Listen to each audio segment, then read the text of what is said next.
So I'll just go through a really brief report card this week. It's only 2 words. Um, Ash, can you guess what those 2 words are? DeAndre Foreman sucks at football. He does not do very good this week. So your eye test is bad. I just assume that's where you're going to go with that. Ash is 100% correct. I lost a lot of faith in Deontay Foreman this last week. I don't feel like his usage is screaming that he's the guy. So I am gonna take a few steps back on that. And I think it's back to the drawing board between him and Chuba. Uh, I'm going based off of what the team did, and I think Ash might be right on that one. We will see though.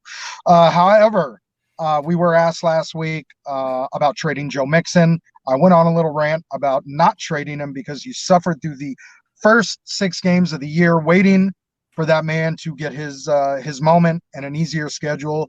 And I congratulate you if you did not give up on Joe Mixon.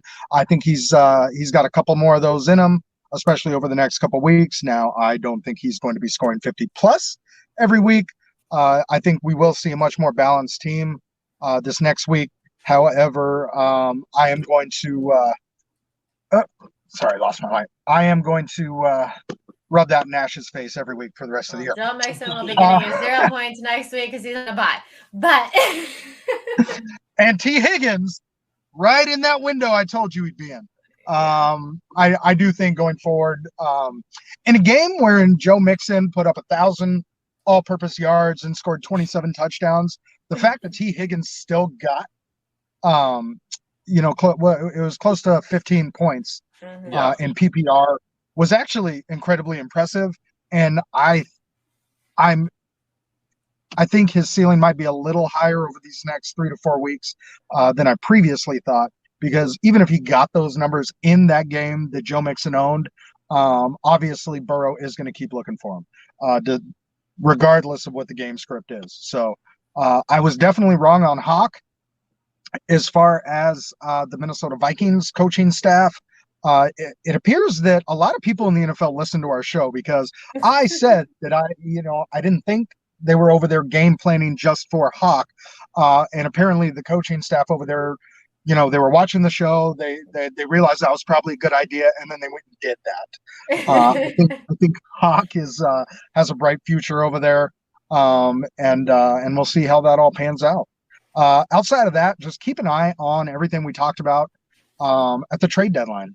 A lot of those guys, whoever you happen to have liked, whoever you went out and made a move to pick up, don't lose faith yet and don't get too excited yet because it's only been a very short time that these players have had with their new teams.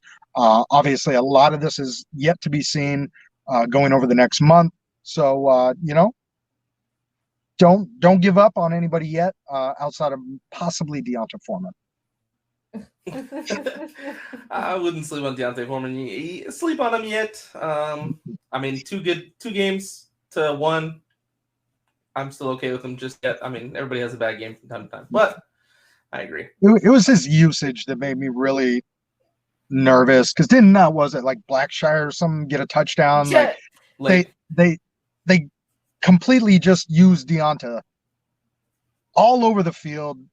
He had a great game the week before, and then this week it was I don't know, when coaching staffs do that, I feel like they know something that we don't.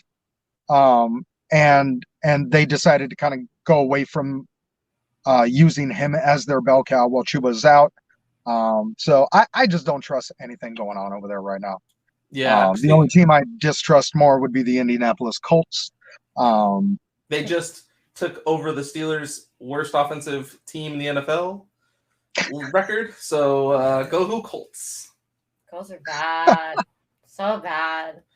But the only thing I would like mention about Deontay Foreman, I think game script had a lot to do with it because they were getting blown out in like the second quarter already. Like the game was already like out of reach. So and Deontay Foreman's a running back, like a Zeke early on in his career. You're gonna feed him to kill the clock, keep the game close, but it was already not close. So then at that point, it's like he's not going to touch the ball anymore for the rest of this game, basically. So I'm curious how much of that had to do with it versus what you're saying. I was just trying to avoid the Mixon conversation. I really do think it could go end up being the timeshare that people initially thought it was going to be. A lot of people thought, oh, Chuba's going to be the guy. We thought Foreman was going to be the guy. I think it's going to be right there in the middle. I think Chuba's going to get the start and the starts in the passing work. So I think he gets the leg up on Foreman, but we'll see. We'll see. That team is they're going to be lots of fun to watch. For sure. For sure. All right. Well, I know you got to get out of here. You got some stuff to do. So we wanted to jump into that first to get the show rolling. And then me and Ash are going to go ahead and take it from here. So thank you, David. Have a great rest of your night. Love you guys. Sorry I couldn't be here for longer, but you guys got this thing. Thanks for watching. If you like that clip, be sure to check out the other great content from the Let's Talk Football community. And as always, please like, subscribe, and hit that notification bell so you'll be notified when more great content like this becomes available.